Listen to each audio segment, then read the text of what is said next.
Good morning and welcome to our latest On Top of Tax event designed to keep you up to date with what is happening in the tax world.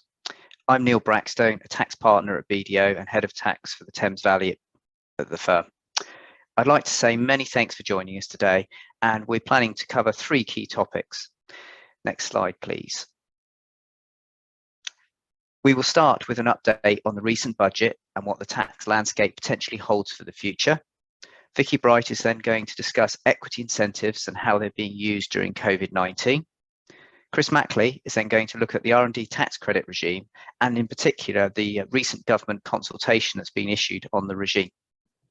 While we have a question and answers at the end, please post any questions you have using the Q&A buttons if you hover over your screen rather than the chat function.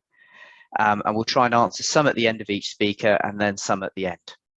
We aim to finish by 11 a.m. so that you can continue with your day. So in terms of housekeeping, the seminar is being recorded and a copy of the recording and slides will be sent to you all post-event, and also the recording will be posted on our Rethinking the Regions hub on our website. On that, I would like to make a start with the first presentation. Next slide, please.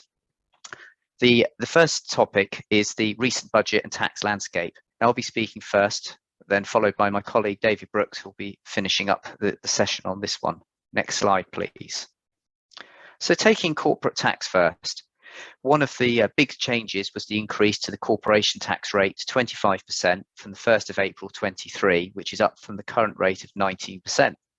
Now, the UK for many years has had one of the lowest rates of corporation tax in the G8, and with this change, it will still be in the lower countries for the relief. What also needs to just point out though is that the 19% rate will still apply for profits up to 50,000. So we'll still have the return of the marginal rate calculation that we had a few years ago. So in terms of businesses, what they'll need to consider is the impact on that increase on the business returns, cash flows, as well as the rate at which deferred taxes are recognised. One of the other changes was regarding losses. So normally trading losses can be carried back for 1 year, and one change announced was for losses arising in the two accounting periods ending between the 1st of April 2000 and the 31st of March 2002 can be carried back for three years, subject to some restrictions on the quantum. So standalone companies can carry up to 2 million of losses back, while companies in a group can carry back at least 200k each. But then there's a group limit for losses above that. A question for some groups, depending on their profit and loss profile, might be, do they carry back and relieve at 19% or carry forward to the future and relieve against profits that will be subject to 25% corporate tax rate?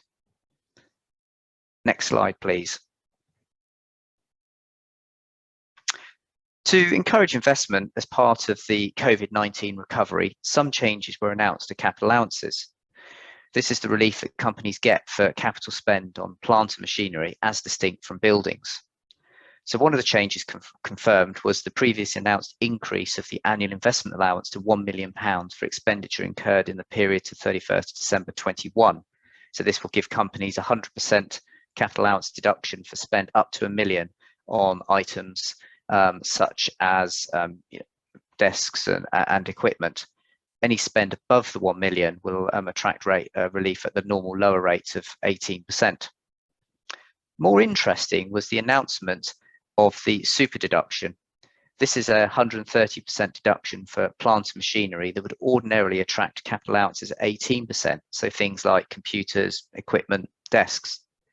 For spend on integral features in a building, such as heating and air conditioning systems, lifts, and also for long life assets, which are assets that have a useful economic life of more than 25 years, there's a 50% first year allowance. Now, second-hand or used items are not included in this relief, nor are cars or assets for leasing. Now, the expenditure has to be incurred between the 1st of April 21 and April 23. But also importantly, it was contracted for on or after the 3rd of March, i.e. has to be contracted after the budget. So this is effectively an anti-forestalling provision. Now, interestingly, there's no limit on how much spend qualifies. if items are sold in the future, then there's some complex calculations, but in essence, any proceeds will be treated as taxable income. Proceeds won't reduce the capital allowance pool like they normally do. So for companies planning capital expenditure in the short to medium term, this is potentially quite an attractive relief, particularly if they're not going to sell the assets for a number of years, or that any sales proceeds will be minimal. So where companies are spending on different categories of capital expenditure, so for example, fitting out a building, it'll be more important than ever to identify which is the applicable category in order to attract the maximum amount of relief. Next slide, please. So free ports. The budget included an announcement of 8 new free ports.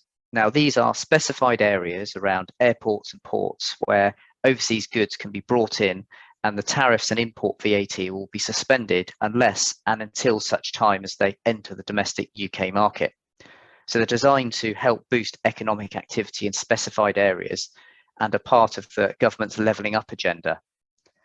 So along with the tariff and VAT advantages, there are other incentives to encourage investment in these areas. So one is an enhanced 10% allowance for structures and buildings rather than the normal 3%. And this is for expenditure incurred before September 26.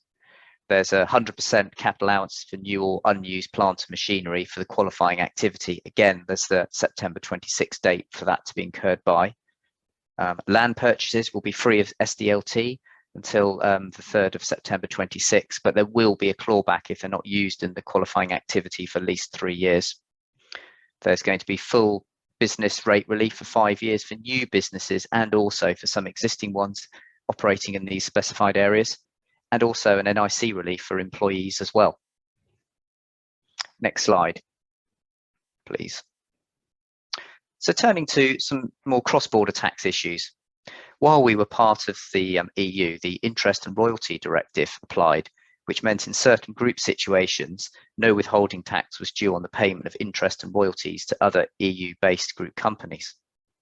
Now we have left, this directive falls away and now won't apply to payments made after the 1st of June this year, even if existing exemption notices expire after this date. Companies will instead have to rely on the exemption or reduced rates within the double tax treaties between the UK and the applicable country. And in some cases, advanced clearance from tax authorities will be required before payments can be made, taking advantage of these reduced or exemptions. So companies will need to look at what payments they're making and whether they will need to look for advanced assurance. Now, diverted profits tax was an anti-avoidance rule that was brought in several years ago with a rate of tax of 25%. Now, with the increase in the main rate of corporation tax, the DPT rate is increasing to 31%. Now, for those businesses affected by the anti-hybrid rules, there were some announcements of changes that would reduce the penal outcome of some of the rules. Now, the details of this are beyond the scope of today's seminar, but should be considered by businesses affected by the rules. Next slide, please. Turning to employment taxes, the off-payroll rules, originally due to come in April last year, which were deferred, have now been introduced from April this year. So businesses will need to assess whether payments to personal service companies should be payrolled. The furlough scheme, as we know, is continuing in its current form until June 21, with then a phased reduction until September. Now, a welcomed announcement was confirmation that furloughed employees that didn't meet the requirements for the working time for the EMI scheme won't lose their benefits. And my colleague Vicky Bright is going to cover some other changes around the EMI schemes in her presentation. For VAT, there are announcements of reduced rates VAT for the hospitality sector, given the challenges particularly facing them. The VAT threshold will be held at 85,000 until March 24. So this is likely to mean more businesses are brought within the VAT regime than ordinarily would have been the case if the threshold rates moved up with rates of, say, inflation. As part of the COVID response last March, as many of you know, there was the option to defer a quarter of the payment of VAT. And in the budget, it was announced that there would be a 5% penalty if the deferred amount had either not been paid or businesses had not opted into the new payment scheme or made alternative arrangements to settle it by the 30th of June this year. Next slide, please. Looking at personal taxes, one of the key announcements, which was not an entire surprise given some of the media coverage before the budget, was for income tax allowances that would be frozen. So both the personal allowance and the basic rate band were increased for the tax year 21-22, but it's been announced they'll be frozen at this level until at least April 26. So while this won't mean taxpayers will pay more tax, rather it will what is commonly referred to as a fiscal drag. So as salaries increase, the amount of tax as a proportion of salaries could increase as the allowances and bands don't increase at the same rate. So more people potentially could be paying basic rate or higher rate tax than ordinarily would have been the case. So this will increase the personal tax take for the government over the period. In the budget, they announced the creation of the green savings bonds. While it won't attract any particular tax reliefs, it will allow savers to direct investments towards more green projects. The social investment tax relief, which was due to end in April 21, it was announced this will be extended to April 22. So this gives 30% income tax relief on qualifying share and debt investments in particular bodies, so community interest companies, community benefit societies, charities, etc. But also there was a couple of capital gains reliefs with that one, that if the proceeds from previous capital gains were being invested, then the gains on those could be deferred. But also there'd be a CGT-free exit from the social investments, provided that they've been held for at least 3 years. Next slide, please. So sort of turning to the tax landscape, the budget contributed to updating the tax landscape and what that might look like for us in the future. A tax has always been evolving and never stood still, but there are currently a number of drivers contributing to potential changes now and in the future. So the pandemic has turned the public finances of many countries on their heads. Spending has rocketed and tax take fallen. So while in the short term, governments are continuing to offer support, in the medium and longer term, public finances potentially will need repairing. Conventional wisdom suggests that this is likely to be a combination of limited spending increases and increasing of taxation. Decisions will need to be made on where taxes can be increased to raise money and decreased to encourage investment. Another driver is Brexit. So following the departure from the EU, it's possible that to retain our international attractiveness and increase investment, inward inbound investment, we'll need to make changes to our tax system. Also, some of the EU restrictions on state aid may not apply, which may then provide us opportunities to be more flexible in what our tax rules can do. Turning more then to the other driver of the international tax stage, countries are still battling with actually how to effectively tax the digital services, the likes of Amazon, Facebook, Google, etc., and other businesses operating online. Joe Biden has recently reignited the debate about having minimum corporate tax rates by suggesting there should be a minimum corporate tax rate of 21%. Although it does seem at the moment that the UK would prefer to solve the issue of the taxing of digital services first before looking at minimum tax rates. The government has made its stated aim is to have a 10-year plan to build a trusted and modern tax system. So against this backdrop, during the spring, particularly at the budget and after the budget, there was 30 policy updates, consultations, and documents that have been released. So just taking 4 of these to help illustrate some of the landscape and what we could be facing. So a consultation on holistically looking at the R&D tax credit regime was released, focusing on making sure that the relief remains competitive. And my colleague Chris Mackley is going to consider this in further detail this morning. Another consultation was regarding the EMI share option scheme, which is very popular with startups. But the question is whether, because of the conditions, it's too restrictive and not accessible for scale-up and larger innovative companies. So the government is looking for comments on how potentially to improve the scheme and meet its stated aims. So while these 2 consultations are looking at the competitiveness of our tax system, the next 2 are looking at more at compliance. So on transfer pricing, a consultation was issued looking at various points, in particular whether larger businesses should file transfer pricing documentation with their tax return, and whether all businesses within the transfer pricing rules should be required to disclose specific information on cross-border connected party transactions. So these changes would give the tax authorities even more visibility of connected party transactions, but also increase the amount of club compliance work for businesses. In respect of the focus on larger businesses and the revenue having greater visibility of their tax position, there continues to be consultation on the requirements for them to notify HMRC of certain uncertain tax positions. Now, the introduction of this has been delayed until April 22, and further discussions of this and how it will operate are continuing. So these consultations are examples of, one, maintaining competitiveness of the UK regime, as well as potentially protecting tax revenue takes. But the tax landscape is not limited to business taxes. There is the individual's tax position to consider, for which I'm going to hand over to my colleague David Brooks to talk to you in a bit more detail. Next slide, please. Thanks, Neil.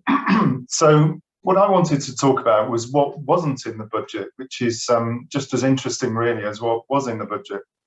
And I think when we think back to just before the budget, we knew or there was an expectation that tax rates would go up because of the huge borrowing for COVID-19 response. And the government's hands were tied because they'd already said in their manifesto promise that they wouldn't increase income tax, national insurance and VAT, and those three taxes raise about 75% of the country's whole tax take. So the focus and the spotlight turned to a question of, will there be a wealth tax introduced? Will there be changes to capital gains tax? Will there be changes to inheritance tax? And so everybody was waiting for these things with bated breath.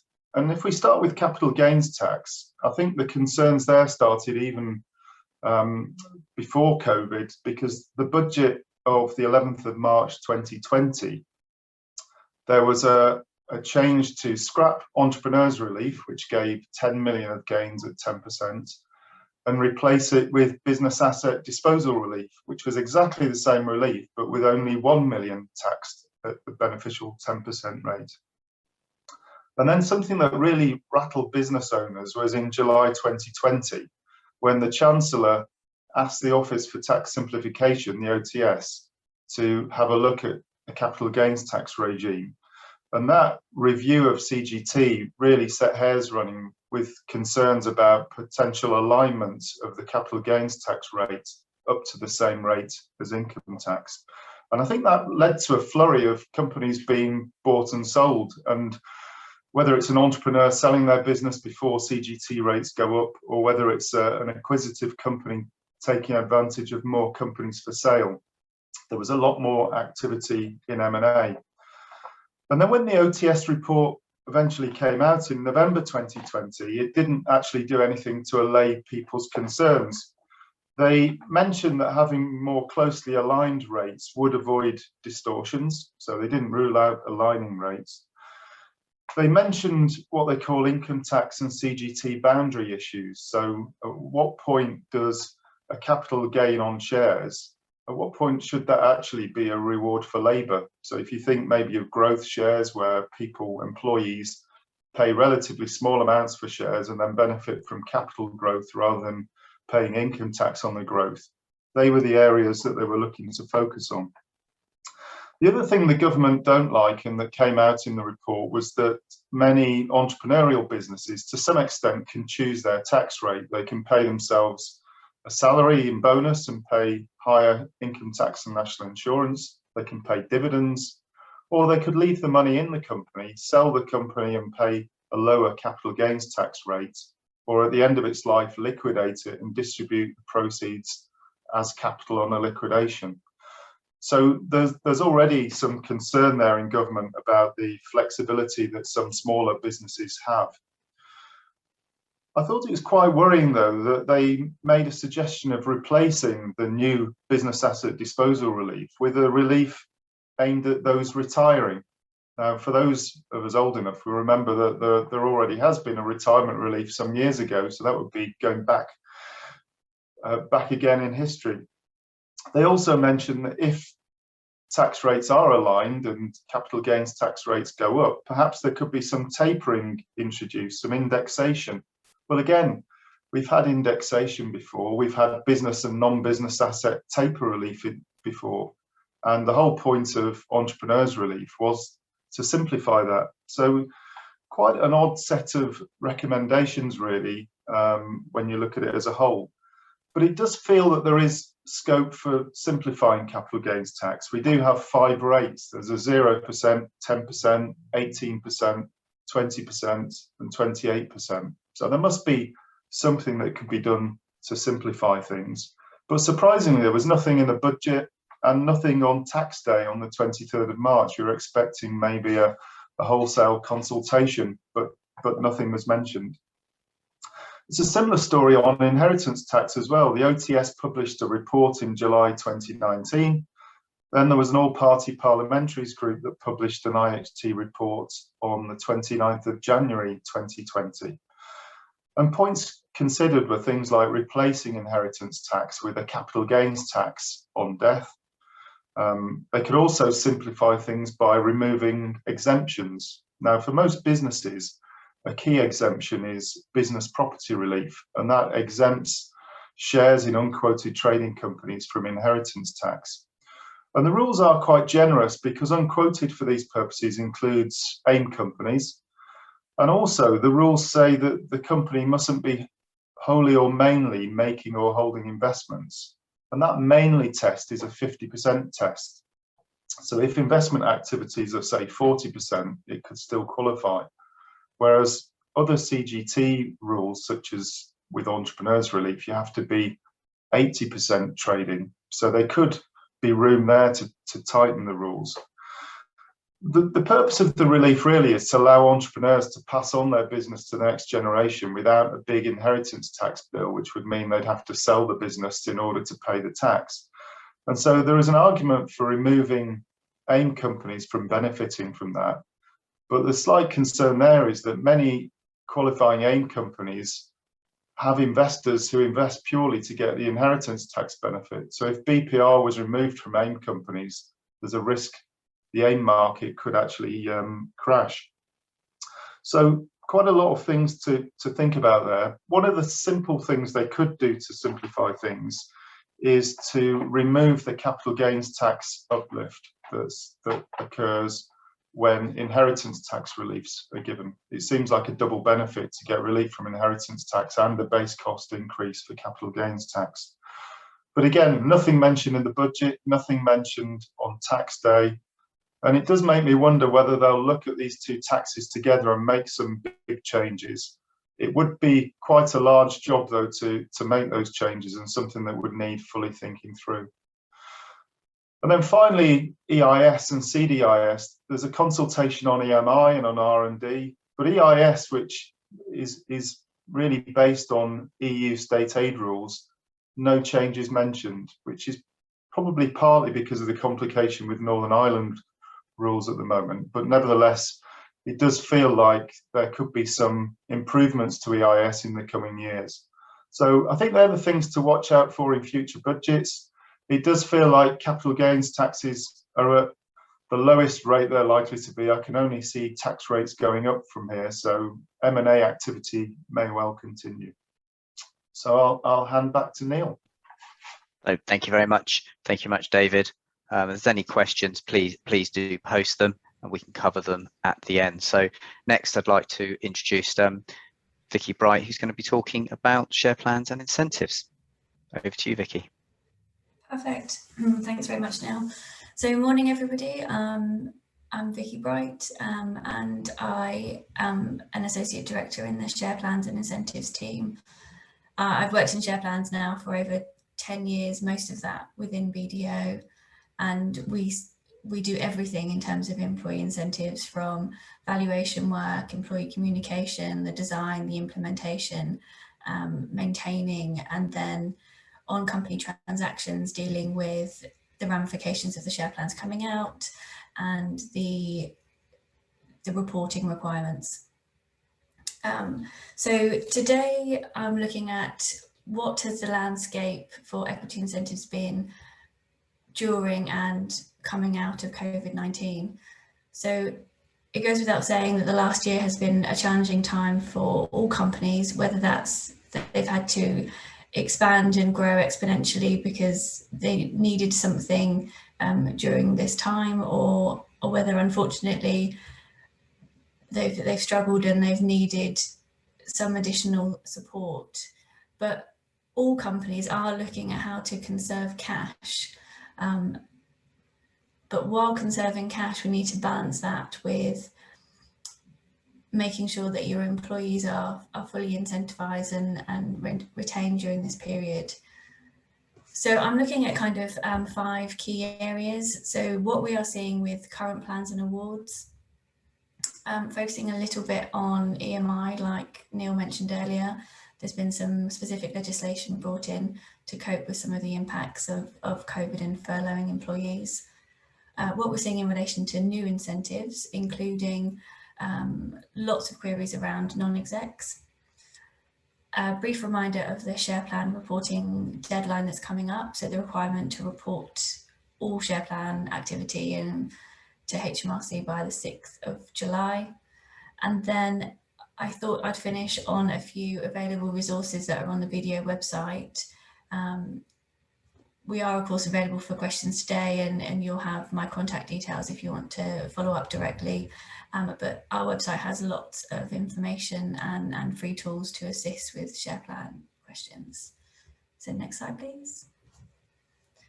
Okay, so in current plans, I always think it's worth starting with employee communication, because regardless of which type of share plan you have in place, you might have the EMI, which is my personal favourite, the most tax efficient share plan you can have if you qualify. If you haven't effectively communicated this to employees to tell them the benefits of the plan, it's lost and it's not going to be the motivational or the retention tool that you require. Particularly over the last year, if you've had to look at, say, deferring awards that you would usually make on an annual basis, again, it comes back to employee communication and making sure they're aware of what's happening. Employee share plans are about bringing employees into the fold and making sure that they are with the company, aligned with shareholders. So effective employee communication really is key. We have seen, unfortunately, a lot of underwater options. So what we mean by this is that the share value has fallen in the company over the last year. So people's exercise prices for their options may currently be slightly higher than the value of a share in the company. So what can be done with these is that you can look at repricing them. You might need to cancel and regrant, or sometimes you can run parallel options side by side. And there's advantages and disadvantages of all of those options that need to be thought through. But the key here is around, if you've got options under the EMI or even the CSOP, you just need to make sure that you've taken advice around making any changes, because the last thing you want to do is lose the beneficial tax treatment of those plans. And similarly with performance conditions, your performance conditions may have been set a few years ago, unaware of COVID-19 and the impact it could have on the company. So again, changing performance conditions and making sure your plan rules allow the performance conditions to be changed. And again, going back to effective employee communication around that. There's also been some practical issues over the last year, such as how do you effectively communicate to your employees? It might have been that you'd be sat in the office together and you could have a conversation and sign paperwork, whereas now you're looking at doing everything electronically. So those sorts of things have to be considered, and what software you're going to use in order to make those adjustments. And finally, if you have needed to make pay reductions over the last year, have you considered the impact on the wider benefits such as pensions or the all employee share plans and employees deductions for those? Next slide, please. Okay, so focusing on EMI, or the enterprise management incentive, there was a real concern around EMI at the start of the pandemic, because the qualification criteria is that an employee must work 25 hours a week or 75% of their working time. And obviously with furlough, they would fall below that, which would have been a disqualifying event under the legislation. However, legislation was brought in to make sure that employees didn't lose those tax advantages as a result of furlough. And the legislation has now been extended to April 2022. So again, I would say that if you've got employees in this position, come back into the employee communication route, it would be useful to let everybody know that there's no worries in relation to being on furlough. Another couple of relaxations that we've seen is traditionally the valuation team and HMRC agree a valuation for 90 days. This was extended quite early on to 120 days and is still currently in place. Again, there has been leniency around the EMI notifications. So once you grant an EMI option, you have 90 days to notify HMRC of that grant online. We have seen more reasonable excuse codes being issued by HMRC for COVID-related reasons. Now, we don't know how long those two will last, and obviously we would recommend that once you've got a valuation agreed, you grant as soon as is practical, and the same with the notifications, but it's worth knowing those. An area of, I'd say, difficulty with HMRC at the moment is actually agreeing EMI tax market values. So traditionally we would see the case of being able to agree low tax market values for EMI, particularly for, say, startup companies, even if they had third-party investors coming in and investing at a higher level. HMRC is pushing back against that position. So they are taking longer to agree with HMRC, and it is becoming more difficult, and we expect that trend to continue. Next slide, please. Okay, so unsurprisingly, with new equities plans, we are seeing bonus cash plans being replaced with share incentives or option awards. Options are still usually the driver for many companies, particularly companies that qualify for the tax advantage plans, such as the EMI. Although we are seeing a move, particularly with NEDs, to equity awards. So whether this is a direct share acquisition, so if the company valuation is low enough for employees or NEDs to buy the shares outright, or whether there's any additional work around a nil paid arrangement or a partly paid arrangement. Companies sometimes are wary of making share awards to individuals, but you can put in place a call option, which helps protect the company, and if people leave, then they have to sell the share back directly to the company. And that's particularly for NEDs. NEDs or consultants or any non-employees that you're looking at making equity awards to, we need to be very careful of any existing employee share plans you have in place.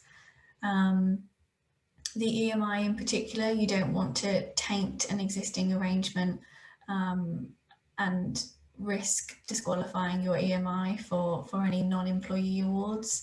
So just want to be careful of that. And finally, I just wanted to talk about investors' relief. So investors' relief was brought in a few years back, but is still underutilised, but we are starting to see it more and more. So this is investors who are acquiring shares in unlisted companies. And if you sell them, if you hold that share for 3 years and then sell afterwards, you can qualify for this 10% rate of capital gains tax. And investors' relief still has a 10 million lifetime allowance. So unlike entrepreneurs' relief that was reduced to 1 million and renamed, as David mentioned, the business asset disposal relief, it maintains that 10 million banding. Now, an investor can't be an employee or director, but they could be an unpaid director. So if you have any directors that are, say, paid a nominal salary, but actually would or could potentially qualify for investors' relief, it's worth considering that further, and I think more companies will do so in the future. Next slide, please. So any UK employees or directors with any types of share transactions, the companies do need to make a report to HMRC. This is not a new thing. Share plan reporting has been online since 2014, and prior to that has been paper-based since 2003. So it's not new. However, we do see every year companies unaware that they needed to make a return. I think some of the key misconceptions are that if you don't have a formal share plan, you don't need to make a return. Any activity in your shares, or even loan notes being issued, or the insertion of a new holding company and you've done a share for share exchange, all of that is potentially reportable. Even shareholder to shareholder transactions where one of those shareholders is an employee. So it's would be really useful for everybody to have a think about whether or not there is anything that you need to do there in terms of the return. And the HMRC does ask that you kind of go back and update prior years if anything has been missed. Next slide, please. Okay, so our website has a host of articles that are topical, useful information on various aspects of share plans and all aspects of share plans. So the most recent articles I've listed here were around the taxation of founder shares in a SPAC, special purpose acquisition company. This is quite a hot topic in share plans at the moment. Also rewarding employees with crypto assets, Bitcoins, etc. Global share plans and what implications to think of when you're rolling out share plans internationally. Each jurisdiction has different rules, so it's difficult to get that right unless you have the appropriate help. And also we have a couple of tools on our website that might be useful. So if you're considering a share plan and what could be right for your company, we have a tool that helps go through certain queries and ask your thoughts, and helps kind of diagnose which share plan might be right for your company. We call them company tools. I like to call them quizzes.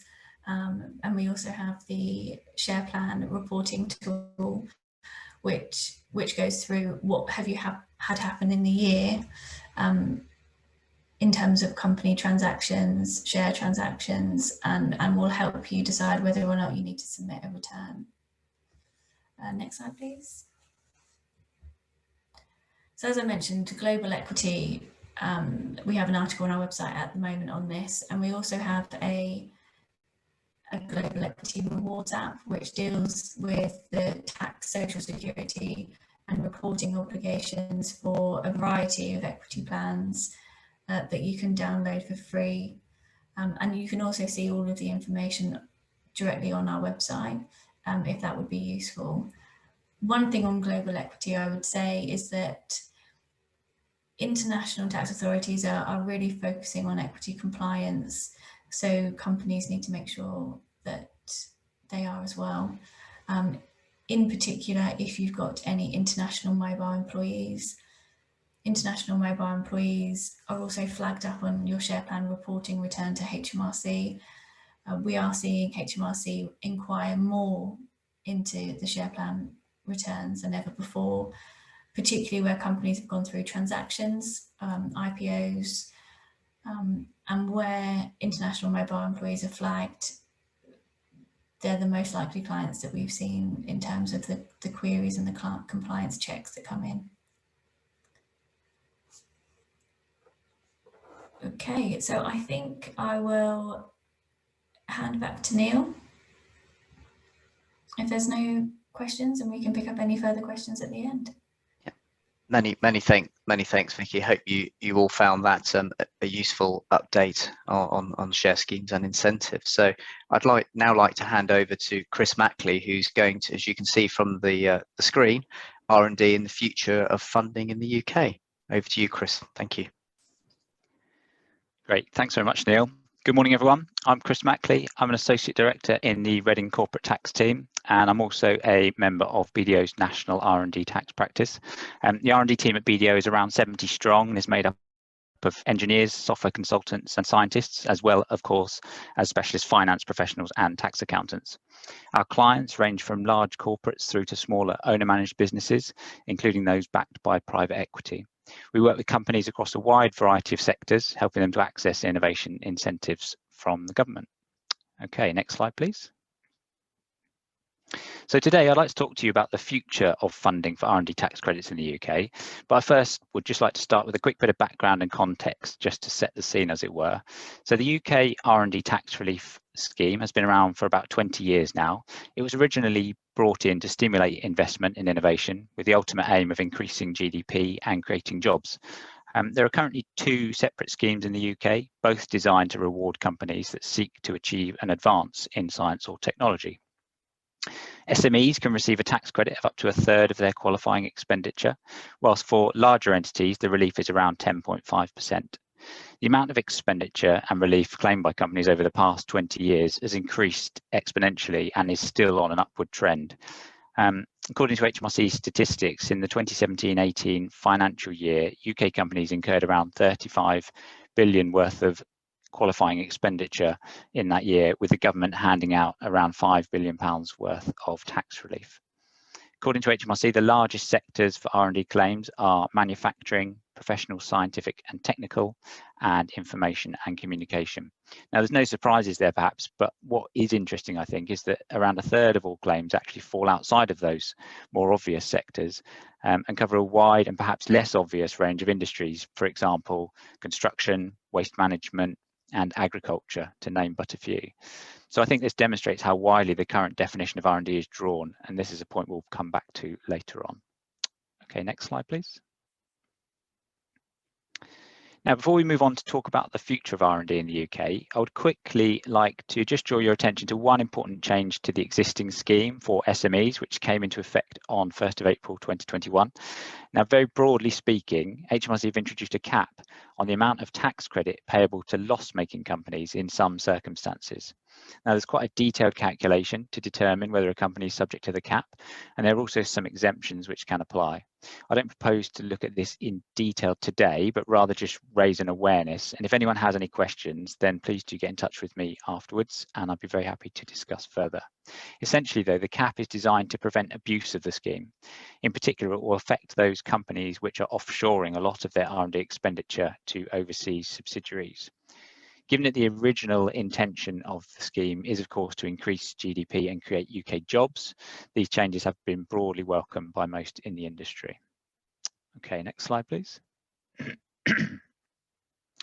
Okay, so now we come to the future of R&D funding in the UK. What will this look like in years to come? Are we about to see wholesale changes to this popular tax incentive? What about the types of companies which will benefit? And what about the amount of relief they will receive? As Neil mentioned earlier, as part of the spring budget, the government launched a wide-ranging consultation into the future of R&D incentives in the UK. The R&D scheme clearly remains a cornerstone of the government's strategy to increase innovation and strengthen the economy. But given that the scheme is now 20 years old and has remained largely unchanged throughout that time, the government clearly feels that now is the right time to consider the future of R&D. Is the current scheme still relevant? Is it internationally competitive with other schemes around the world? And is it attracting and targeting the right type of business and in the right way? There are many aspects to the government's consultation, with 17 questions in total, ranging from fundamental questions such as, is the current definition of R&D fit for purpose?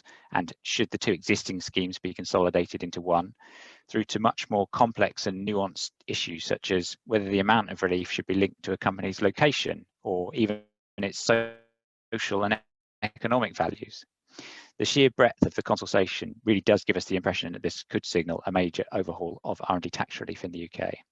Next slide, please. Now, BDO will, of course, be responding to the government's consultation in full, and this includes gathering the views and experiences of our clients as part of our feedback to the Treasury. Today, I'd like to give you a more detailed idea of some of the issues which are being considered and a flavour of the potential changes we might see in the not too distant future. To get your thinking about the changes you would like to see and what would benefit your company, I'd like to conduct a short survey today and would invite you all to participate. The survey is completely anonymous. You don't need to be claiming R&D to respond or have a detailed understanding of how the current schemes actually work. All of your opinions are valuable, so if you're happy to participate, then please use the on-screen poll to vote as we go through the questions. Kevin, can you run the poll, please? So we have 11 questions to run through today. All of them are multiple choice, so nothing too onerous, hopefully.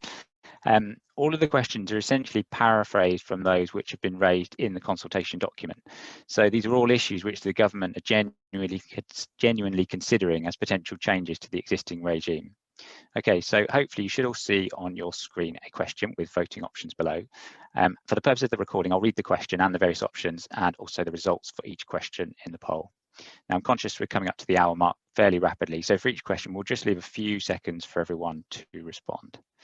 Okay, so first question, do you feel that the current UK R&D schemes are globally competitive in attracting and retaining innovative businesses?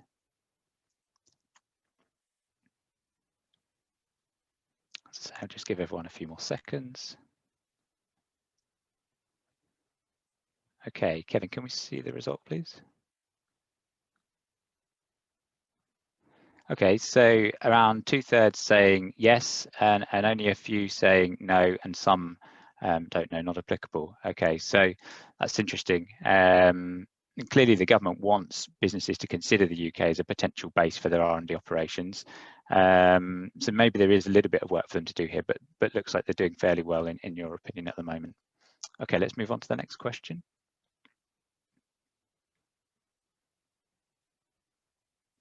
Which of the following is the most attractive feature of the current UK R&D tax credit scheme? There's 4 options here. It's quite generous. B, its simplicity. C, the ability to include non-UK costs. And D, the ability to include costs for indirect R&D activities.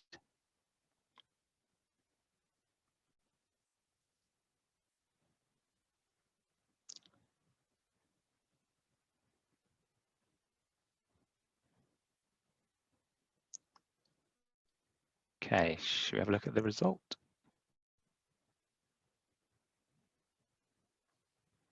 Okay, so again, around 2/3 saying it's quite generous. Some pointing to the ability to include non-UK costs, 21%, and indirect activities, 14%. So that's interesting. In terms of how generous it is, I think the SME scheme is fairly generous.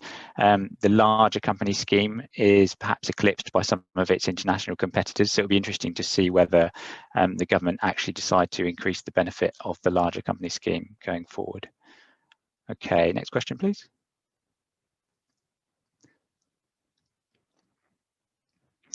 Do you think the SME and RDEC scheme should be consolidated into one above-the-line scheme for all claimant companies? And just a quick note here while you think about your vote. Broadly speaking, an SME is a company or a group of companies with fewer than 500 employees and turnover below 100 million euros or a balance sheet of less than 86 million euros. The RDEC scheme, on the other hand, is aimed at larger companies or those that receive grant funding or subsidies to carry out their R&D.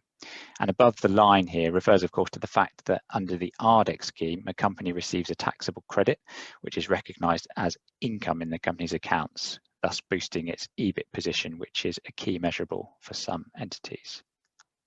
I'll just give you a couple more seconds.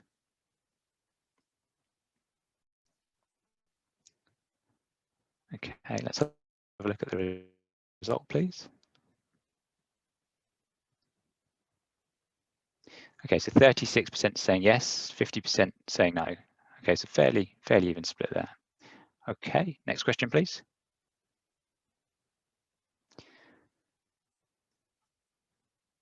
Do you think the rate of R&D relief should differ based on the regional location of the R&D function within the UK?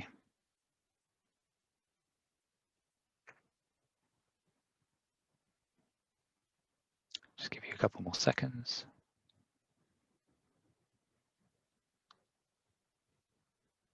Okay, let's see the result, please. 20% saying yes, 80% saying no. Okay, that's interesting.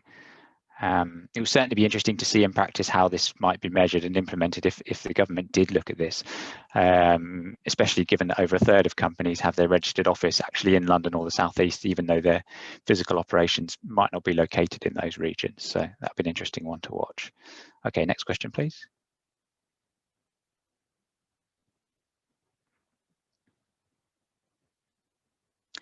Do you think R&D tax relief should be used to incentivise R&D with positive social or environmental value, for example, green technology?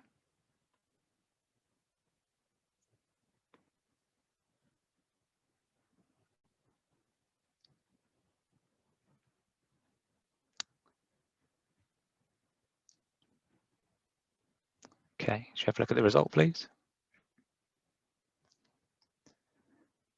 Okay, 64% saying yes, 36% saying no. So similar to the previous question, I think this part of the consultation suggests that the R&D schemes could potentially be more closely aligned with wider government objectives. Again, it would be really interesting to see how this might actually be implemented in practice. For example, how would the government measure positive social environmental value, given this is potentially quite a subjective area? Would it also mean different rates of relief for different companies, or perhaps a top up for those that met the criteria? And would this potentially make the scheme more complicated from an administrative perspective? So again, this would be a really interesting area to watch going forward if the government do proceed with this. Okay, next question, please.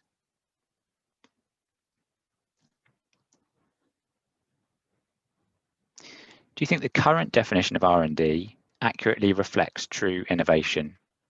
Now, for those not aware, the current definition of R&D in very simple terms is that a company must be seeking to achieve an advance in science or technology and must be resolving scientific or technological uncertainties as part of that process.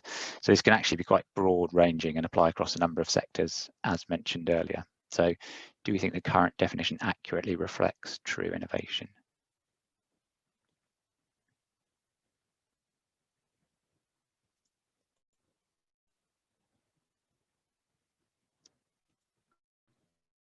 Okay, can we see the result, please? Again, quite an even split there, 46% saying yes, 38% saying no. Okay, another one would be interesting to see if the definition is either broadened or tightened up as we move forward. Okay, next question, please.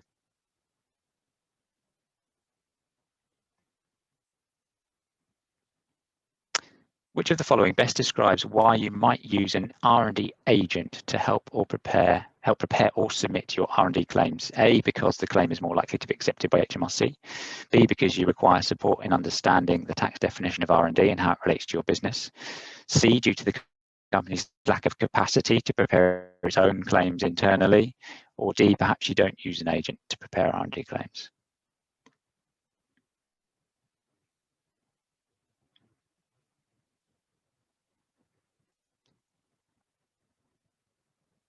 Okay, can we see the result, please?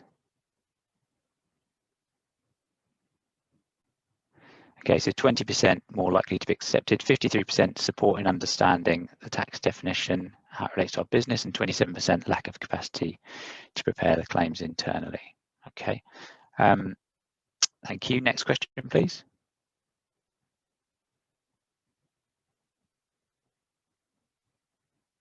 Have you ever successfully used either of the HMRC R&D advanced assurance facilities? Generally speaking, these services don't seem to be all that well known, and in our experience, the take-up's been extremely limited. So it'd be very interesting to see if we get any positive responses to this one.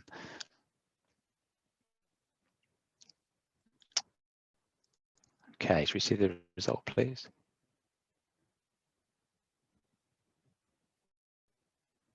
Okay, yeah, so as expected, no yeses there or no's. Okay, let's move on to the next question. Which of the following procedural changes for R&D would you most like to see implemented by HMRC?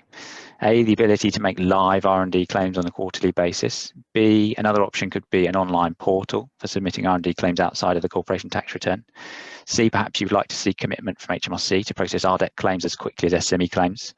D, maybe would value the extension of the assessment period beyond the current 2-year time limit. Just give you a few seconds to respond.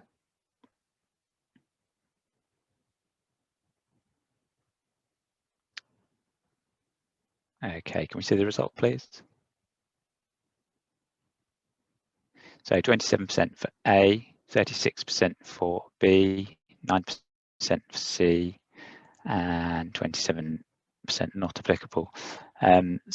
So most popular option there, the second one, and I can understand why that would be attractive, especially for companies which rely on the cash flow benefit of an R&D claim, but don't want to have to wait until they've completed their year-end accounts. You know, being able to submit a claim outside of that current process would mean they'd be able to get that in earlier and get the cash in earlier, which is obviously attractive to some.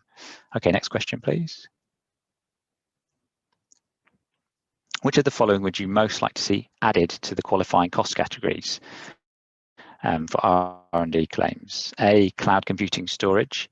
B, data costs. C, subcontractor costs for large companies. D, patent registration costs and other legal or regulatory costs. Or E, a depreciation charge. And by that we mean effectively the accounting expense of writing off any capital R&D assets. Just give you a few more seconds. Okay, can we see the result, please?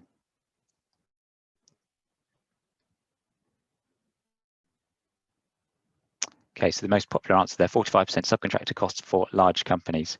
And perhaps no surprises there, this is clearly a significant expense for those larger entities which are currently unable to capture that cost within their R&D claims. So that's perfectly understandable. Okay, last question, please, I believe. What proportion of your qualifying expenditure is comprised of overseas costs?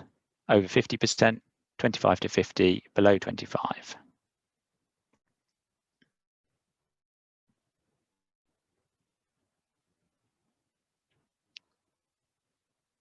Okay, let's see the result, please.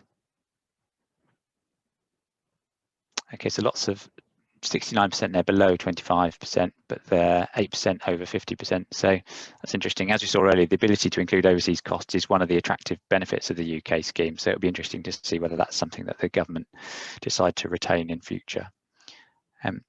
Okay, I believe that concludes the survey. So big thank you to those who participated. Your views are really useful. And as I said earlier, we'll factor these into our response to the Treasury. The consultation itself closes on 2nd of June, and we will be publishing our response in due course. So do watch out for that.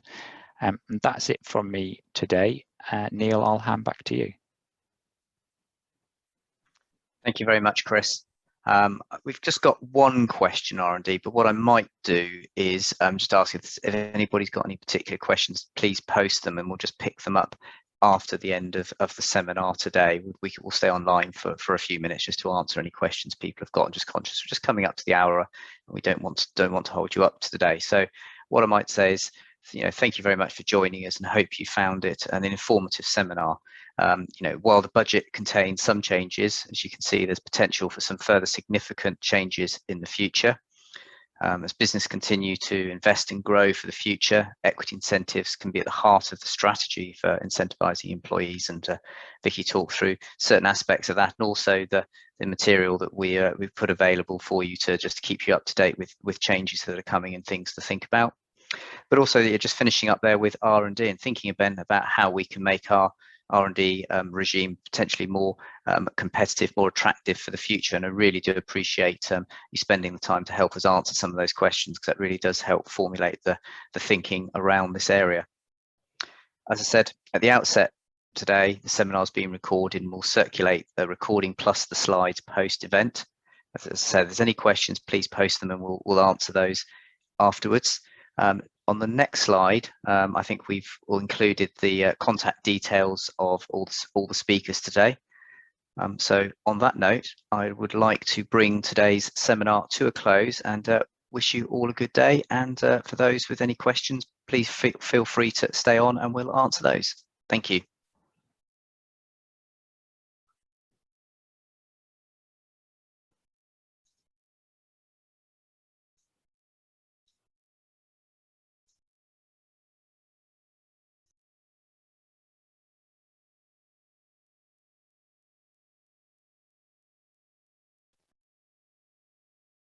Jim, did that answer your question if you're still there?